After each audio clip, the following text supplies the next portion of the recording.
માણસ જે વસ્તુને છોડે એને પણ ભૂલી જવો જોઈએ, પણ આપણે જેને છોડ્યું એને કોઈ ભૂલતા જ નથી.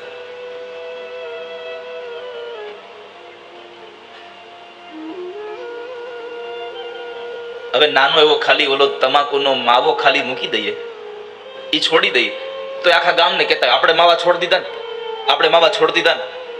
હે, માવા છૂટે?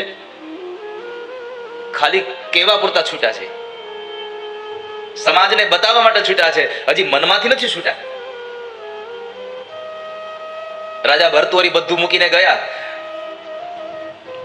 સ્મશાનમાં જઈને, એટલો વૈરાગ, એટલો એનો ભાવ કે કોઈ માણસનું મૃત્યુ થાય ત્યારે ખીચડી ખાવી, ત્યારે પાણી પીવું.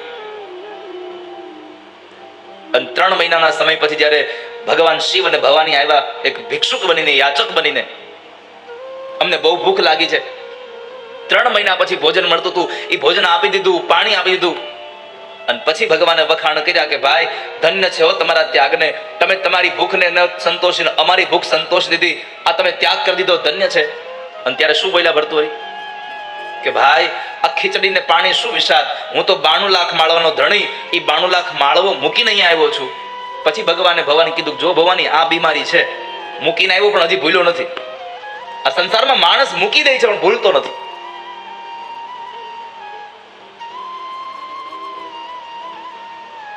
માટે માણસ ગ્રહસ્થાશ્રમ બનીને પણ ગ્રહસ્થાશ્રમને જીવનમાં ન લાવે, ઘરમાં રહીને પણ એ મન ઘરમાં ન આવે તો થાય. કબીરજી મહારાજ ગ્રહસ્થી હતા, ઘરના બધા જ લોકો એને અનુકૂળ જીવન જીવતા હતા. એકવાર એક ભણેલો ગણેલો માણસ એને સાંભળ્યું કે કબીરજી મહારાજ તો ઘરમાં રહીને ભગવાન ભજે છે, તો એને વિચાર આવ્યો કે કઈ ઘરમાં રહીને થોડા ભગવાન ભજી શકાય, કઈ ઘરમાં ભગવાન ભજાય. અને જો ઘરમાં જ ભગવાન ભજાતા હોત તો લોકો સાધુ શું કામ થતા હોત, શું કામ ઘરમાંથી નીકળી જતા હોત. એટલે એમણે વિચાર આવ્યો કે હાલ મારે કબીરને મળવા જવું છે. કબીરજી મહારાજને મળવા જાય છે, ત્યાં જઈને પ્રશ્ન કર્યો, તમને ભગવાન મળ્યા એવું સાંભળ્યું, તમે ભગવાનને ભજી શકો છો ઘરમાં રહીને? હા હા. એની શું સાબિતી, તમે ઘરમાં રહીને ભગવાનને ભજી શકો છો? બેસો. આસન આપીને કબીરજી મહારાજે બેસાડ્યા અને બરાબર મધ્યાંતરનો સમય હતો. અવાજ કર્યો, સાંભળ્યું? એ જરા તાર તૂટી ગયો છે, દીવો આપી જાજો ને. સૂત્ર કાઢતા હતા. પત્ની બરાબર બપોરના 12:30 વાગે ફળિયામાં વાસણ માંગતા હતા. એ હાથ ધોઈ રસોડામાં જઈ અને એક દીવો પ્રગટાવી ત્યાં આપી અને જતા રહ્યા. કબીરે કહ્યું, એટલે ભગવાનને ભજી શકું છું. બોલો ભણેલો માણસ કે છે, આમાં મને સમજાણું નહીં કાંઈ. કબીરે બહુ સુંદર વાતથી સમજાવ્યા કે સાંભળો, અત્યારે કેટલા વાગ્યા છે? 12. સૂર્ય ક્યાં હોય? માથા ઉપર. અત્યારે અંધારું છે? ના. મારો દોરો તૂટ્યો છે? ના. તોય મેં મારા પત્નીને એમ કહ્યું કે તાર તૂટી ગયો છે, જરા દીવો આપી જાજો ને. તો મારા પત્ની મૂંગા મોઢે મને ઘરમાંથી દીવો લઈ આવી, પોતાનું કામ પડતું મૂકીને મને દીવો આપી ગયા, ચૂપચાપ વયા ગયા છે. મારા પરિવારના લોકો મને અનુકૂળ છે, એટલે હું ઘરમાં રહીને પણ ભગવાનને ભજી શકું છું. આ જગ્યાએ બીજી જો કર્કશા હોત તો બોલી હોત કે મારો બાપ માથા ઉપર આવ્યો, ભગવાને કપાળમાં 2 નથી દીધી, પણ મારી પત્ની મને અનુકૂળ છે એટલે હું ભગવાનને ઘરમાં રહીને ભજી શકું છું. સંસાર આ ગ્રહસ્થાશ્રમ બંધન નથી, ષડ રિપુઓને જીતવા માટેનો કિલ્લો છે. મોટા મોટા ઋષિઓ પણ ગ્રહસ્થી હતા અને એ માટે થઈ અને બ્રહ્માજીએ જ્યારે સમજાવ્યા ત્યારે પ્રિયવ્રત મહારાજ એમને લગ્ન કરવા તૈયાર થયા. એમણે વિશ્વકર્માની દીકરી બૃહસ્પતિ સાથે લગ્ન કર્યા. 10 સંતાનો થયા, એમાંથી 3 દીકરાઓ વિરક્ત બન્યા, 7 દીકરાઓ એક દ્વીપના રાજ્યને પામ્યા છે. એમાં જમરૂદ્વીપના રાજા જે અગ્નિદ્ર થયા, એમને ત્યાં પૂર્વચિતી નામની અપ્સરાથી નાભી નામનો દીકરો થયો. એમણે મેરુની દીકરી મેરુદેવી સાથે લગ્ન કર્યા અને એમણે યજ્ઞ દ્વારા યજન કર્યું અને એ યજ્ઞના યજન દ્વારા એમને ત્યાં જે દીકરો થયો એ સ્વયં ઋષભદેવજી મહારાજ પ્રગટ થયા છે. બોલીએ ઋષભદેવજી મહારાજ કી. ઋષભદેવજી મહારાજનું પ્રાગટ્ય થયું.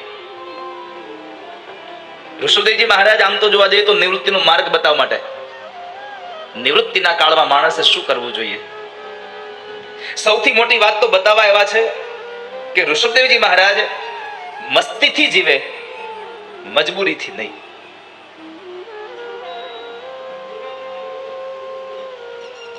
એ મસ્તીથી જીવે.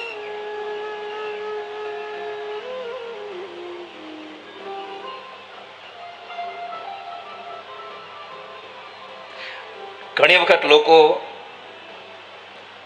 એક સૂત્ર આપ્યું છે, જીવન જીવવું છે, તમારે જીવન જીવવું છે તો મન ભરીને જીવો, મનમાં ભરીને નહીં. અત્યારે લોકો મનમાં ભરી રાખે છે, મારું આમ કરી દીધું, મને આમ ન કર્યું, મારું આમ કેમ થવા દીધું. આવું ઘણું બધો કચરો ભરીને જીવો છો એટલે મજા નથી આવતી. ભાવેશભાઈ, આ દુનિયામાં લોકો એમ કહેતા હોય છે કે આ માણસ મને દુખી કરી ગયો, આ માણસ મને બહુ સુખ આપ્યું હો. તો આનો અર્થ એ થયો કે આપણે ઓલા ચાવીવાળા રમકડા છીએ.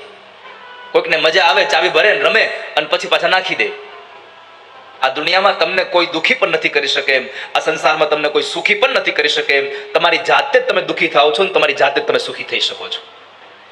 પણ આ તો દુનિયા એમ સમજે છે કે પેલો માણસ મને દુખી કરી ગયો. ચાવી ભરેલા રમકડા થવું જ નહીં કોઈ દિવસ.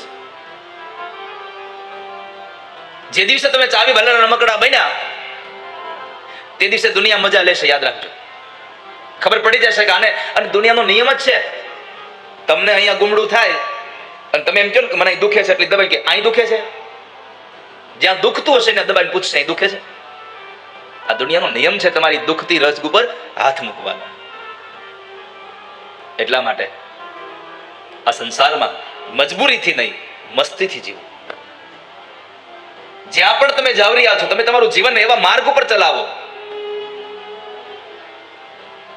આ સંસારની કોઈની ડર રાખ્યા વગર, કોઈની પરવા કર્યા વગર.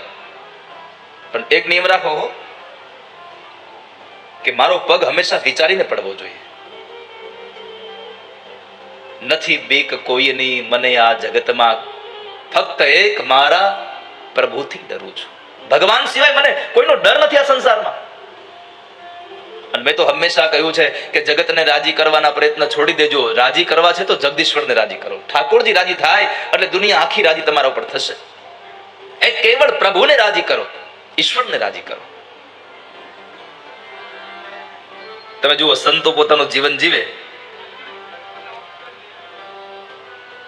જુવારના રાડાની ઝૂંપડી બનાવી હોય તો આનંદ હોય, અને આપણે એટલા મોટા મોટા બંગલા હોય તો આનંદ ન હોય.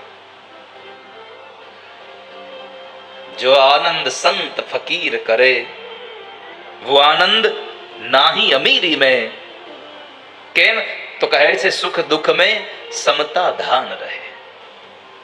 સુખ હોય કે દુઃખ હોય બધામાં એક જ સ્વભાવ, એક જ ભાવ, એને બીજી કોઈ ભાવના જ નથી. એટલે સાધુ સુખી રહી શકે છે.